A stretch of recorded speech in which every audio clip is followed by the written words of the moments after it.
First and foremost, Trump clashed with the judge on his testimony yesterday. Let's get it popping. Donald Trump made a "my lips are sealed" gesture outside his civil fraud trial today, but he was anything but tight-lipped on the stand. Extraordinary tension inside that courtroom, with Donald Trump really pushing and pushing and pushing the judge. Trump sure looked ready for a fight as he glared at the camera.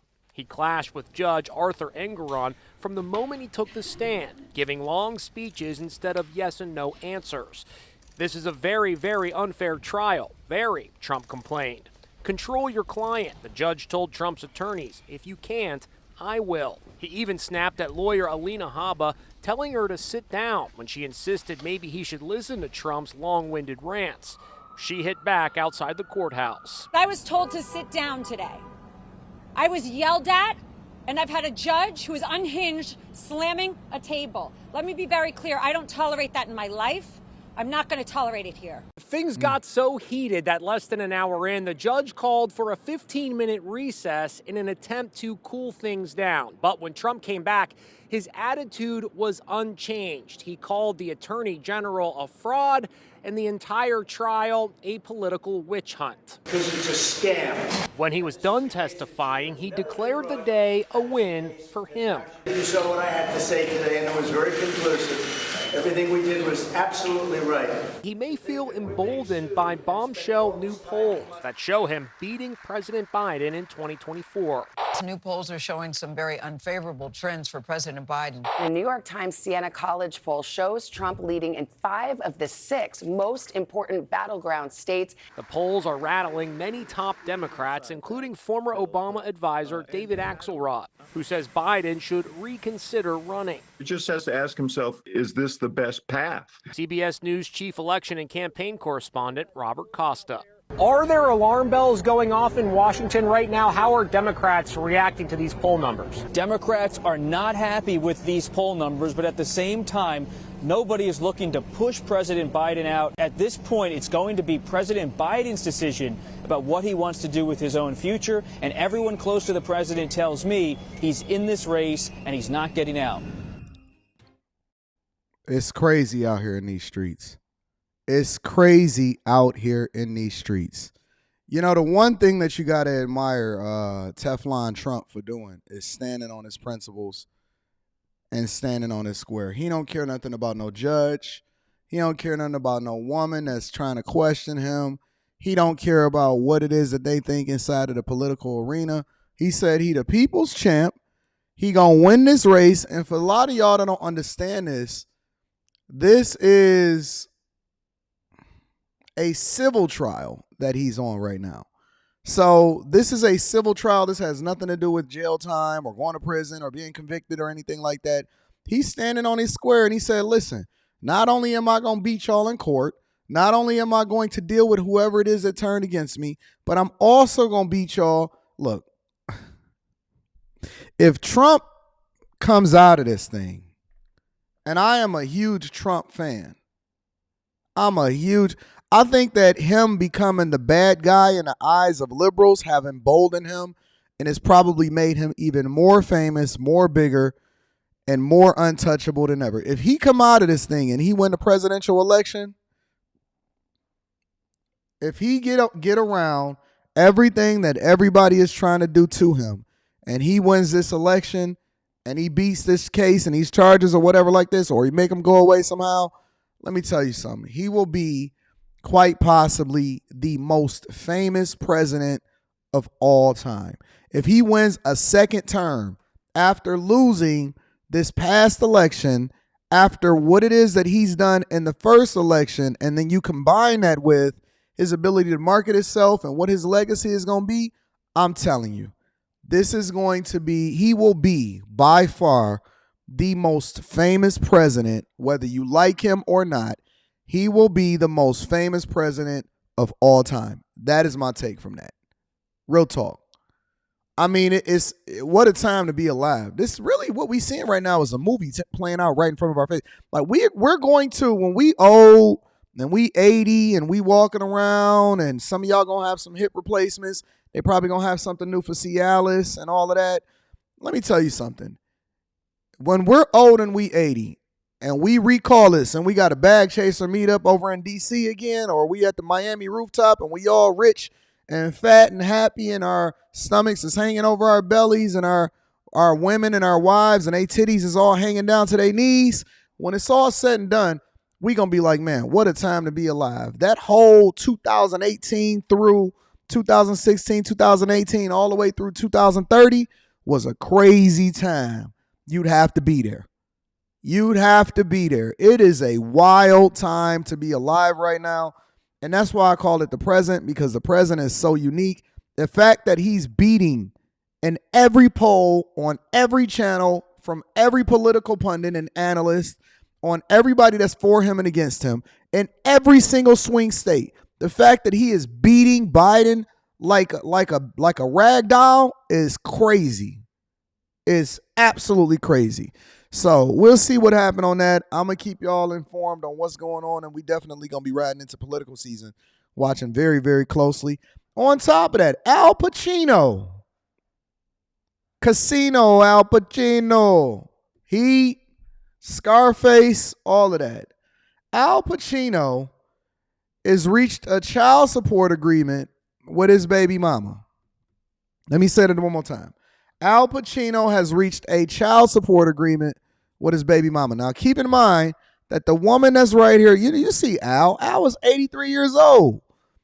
With all of the things that he's been able to do in his lifetime, he should be able to have his stomach hanging over his belly a little bit. You know what I'm saying? Say hello to my little friend. And he's sitting here walking around with this woman, and this woman is 29 years old. Let me say that again. Al Pacino is 83, and this woman that has taken him through the ringer is 29 years old. He's recently reached a custody and child support agreement with their infant son.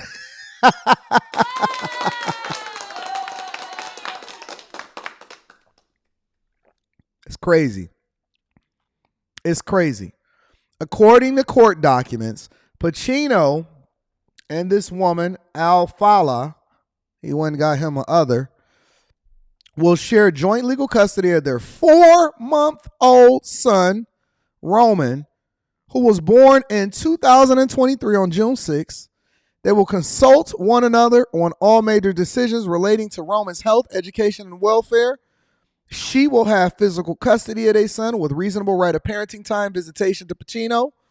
Pacino has agreed to pay her $30,000 a month. Hold on. Let me make sure I'm reading that right.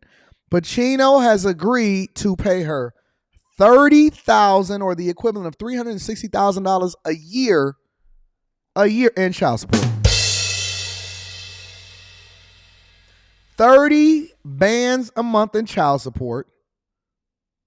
The 83-year-old actor will also give Al-Fala 6% of his gross annual income in excess of $2.5 million per year, capped at $4 million or up to $90,000 additional in child support. Lord have mercy.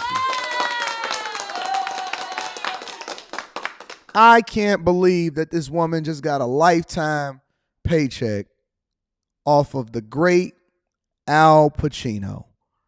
You gotta be kidding me. Did y'all hear what I just said? She's getting $30,000 a month in child support and 6% of his annual gross income in excess of $2.5 million a year, capped at $4 million or up to $90,000. That's crazy. That's insane. Oh my God, I can't believe it. It ain't no box. I would be hurt. I would be going back to my Scarface days.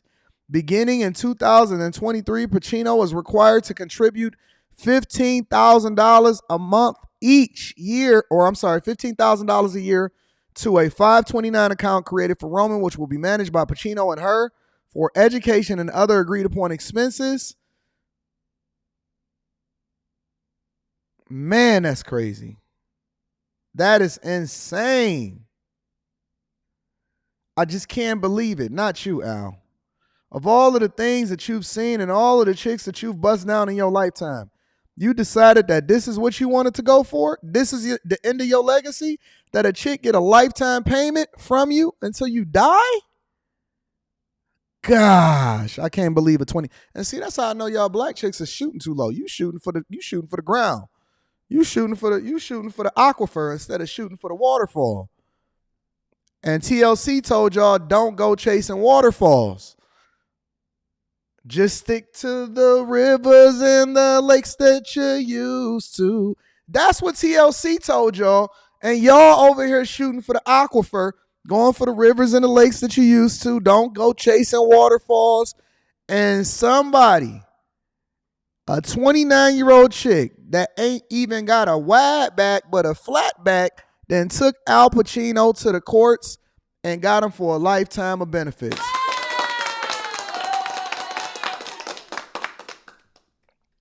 Jesus Christ.